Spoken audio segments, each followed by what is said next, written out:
Hello, connaissez-vous RM Travel? RM Travel est une agence qui vous facilite les voyages pour les pays tels que le Canada, la France, la Belgique, la Corée du Sud, le Japon et bien d'autres. Notamment à travers un accompagnement dans tous les processus d'obtention de visa, passeport et billets d'avion. Et tout ceci avec une rapidité et efficacité hors normes. Pour plus d'informations, contactez-nous via WhatsApp par appel au 695 27 26 70. RM Travel, le service de qualité est au rendez-vous. Amitabha, bien heureux de vous retrouver en ce jour. Oui, un nouveau chapitre de Bon à savoir. Je crois qu'on a sauté avec quelques petites rubriques. Il fallait qu'on vous donne quelques petites recettes comme ça pour pouvoir vous aider. Ça faisait déjà bien longtemps. Aujourd'hui, le Bon à savoir a été demandé par une dame depuis la RDC Congo. Vraiment, est-il possible de vendre son sommeil pour de l'argent? Comme vous le voyez dans votre petit écran. Oui, ma chère sœur, ma sœur Bantou, puisqu'elle est congolaise. Oui, il est possible de vendre son sommeil pour de l'argent. C'est une autre forme de magie. Oui, il est utilisé beaucoup plus en Afrique de l'Ouest, en Afrique centrale, et je crois aussi dans les pays maghrébiens. Mais il est beaucoup plus répandu cette forme de magie en Afrique de l'Ouest. Donc certaines personnes, souvent appelées les cowboys ou encore les bouteurs, tombent souvent dans ce type de magie-là afin d'avoir beaucoup d'argent sous forme de support. Un support qui peut être dans un porte-monnaie par exemple, un support qui peut être dans une valise ou encore dans un canari. Oui, parce qu'il faudrait qu'il y ait un réceptacle où cet argent va venir se loger. Généralement, ces formes de magie se font à partir de 18 ans en montant. Généralement, il y a des praticiens qui le font. En moins de 18 ans, il y a cette personne. À plus de 18 ans, ils peuvent accepter des gens pour faire ce type de magie. Bien entendu, il y a des animaux à quatre pattes et certains volailles qui entrent en jeu pour la confection de ces réceptacles qui pourraient être un canari, un porte-monnaie ou une valise ou bref, quelque chose qui pourra contenir une certaine somme d'argent. Bien entendu, ici, ça se passe pendant une série de jours. C'est-à-dire, le sujet va faire une série de bancs parce qu'on prépare le corps à la richesse, on prépare son corps à cet état vibrationnel. Ok, parce que c'est un génie avec lequel on est en contact ou un démon. Parce que ce sont des entités différentes. Ok, il faut qu'on soit clair là-dessus. Alors, une fois que c'est déjà fait donc maintenant et que le maître qui va faire ce travail a déjà localisé l'entité qui correspond à cet individu qui vient, ok, et puis il le met dans le travail.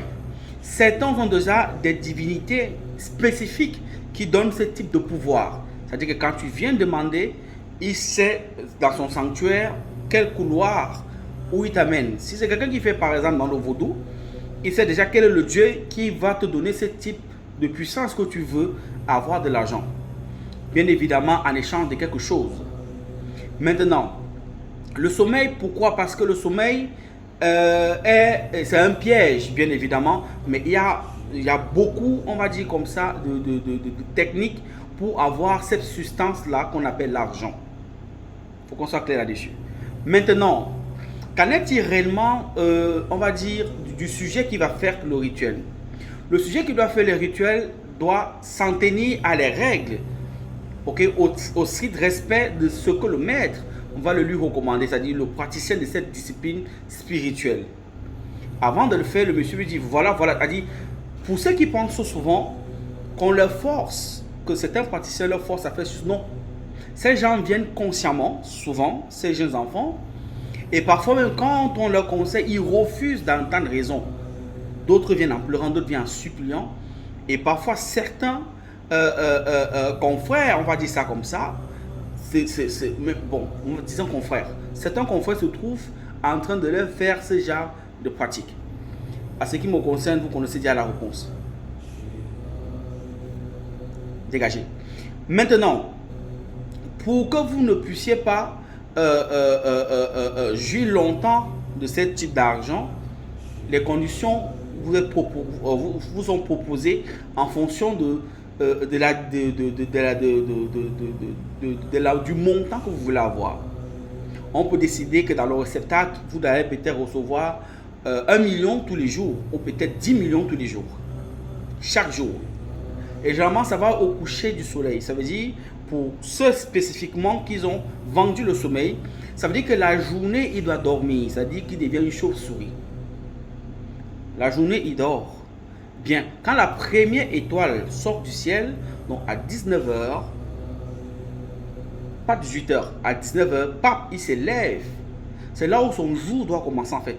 Et là, en ce moment, il doit commencer à faire des dépenses farfelues. D'où parfois, vous voyez certaines personnes, pour ceux qui sont dans les nightclubs, pour ceux qui travaillent dans dans des snacks parfois huppés, ici au Cameroun, peut-être dans la ville de Douala ou un peu partout en Côte d'Ivoire, un peu partout, voilà, pourquoi pas. Vous avez remarqué, il y a souvent les clients qui sont réguliers, vous posez la question, où est-ce qu'ils prennent leur argent? Parfois, c'est ce type de pratique. Vous voyez, il a dit, quand il vient, il dépense. Pour lui, l'argent n'a pas de valeur en fait. Il dépense sans compter. Il faudrait que l'argent, ces 10 millions qu'on a donné, puisse finir la nuit. Et surtout, qu'il ne dorme pas. Parce que là, il y a le piège. Il ne doit pas soupiller. Il ne doit pas se sentir fatigué. Il ne doit pas aller avec une fille à l'hôtel. Et puis, s'il va même avec une fille à l'hôtel pour prendre son pied, il part, il fait des efforts de ne pas dormir. Parce que s'il fait l'erreur de dormir un peu, il ne va plus jamais se réveiller. Comme il dort là, c'est quelqu'un. Il disait quelqu'un. C'est quelqu'un. Non, c'est parti en fait. Donc, c'est très dangereux. Du coup, il devient esclave, on va dire comme ça, de cette pratique-là. Il n'a pas sommeil. Généralement, au début, tout va bien, comme tout métier, bien évidemment. C'est-à-dire, vous fonctionnez, vous marchez, vous tenez, parce que, en fait, votre cerveau a encore cette solidité-là, en fait. Au bout de 1, 2, 3, 4, 5 mois, vous commencez à peser. Parce que, quel qu'en soit les cas, vous n'êtes pas un gardien de nuit ou un agent de sécurité. Vous êtes quelqu'un qui vivait la nuit. Alors, il faudrait que les boîtes de nuit fonctionnent tous les jours pour que vous puissiez sortir. Quand il y a couvre-feu, c'est dangereux. Peu importe comment ça se passe, vous devrez à tout prix sortir de l'argent et surtout ne pas dormir. Parce qu'on vous le dit quand vous faites ce pacte-là. Parce que c'est une forme de pacte déguisé en fait. Si vous dormez, vous n'avez plus vous réveiller. Voilà comment ça se passe. Donc oui, ma soeur, il y a des gens qui hypothèquent leur sommeil pour de l'argent. Ça se fait. Généralement, ça se fait avec un résultat, comme je l'ai expliqué tantôt, porte-monnaie magique, calebasse, canari, etc., etc. Maintenant, la conclusion. Est-ce que cette pratique est bonne? Non. Pourquoi? Parce que quand vous faites ce genre de pratique, en fait, vous signez un arrêté, on va dire dans le plan astral, qui va jouer sur votre première jusqu'à la 7e génération. On ne vous l'a jamais dit, je vous le dis aujourd'hui. Si vous dites ça agit jusqu'à la 7e génération. C'est comme ça. Maintenant, une question, peut-être certains parmi vous vont poser. Est-ce qu'on peut en sortir de là? Oui, on peut rompre le sort. Sauf que, n'entrez pas dans un truc pareil, ayant l'esprit que je mange d'abord l'argent, je fais d'abord la vie, puis je vais voir des grands maîtres spirituels qui vont m'enlever dessus. Vous allez mourir. Si vous êtes entré d'une manière innocente, entre guillemets, ou peut-être vous avez été trompé, ou vous n'avez pas compris le langage codé de celui qui pratique cette discipline, vous pouvez être sauvé. Mais si vous êtes parti avec l'optique que vous jouez d'abord la vie et puis vous allez vous rétrograder, vous allez mourir et on ne pourra rien faire pour vous. Voilà, donc, Amitaba à vous, Odeb, Shalom, c'était Laurent Match depuis le 237, le Padre, tel on m'appelle. C'est la fête qui gagne. Aigle.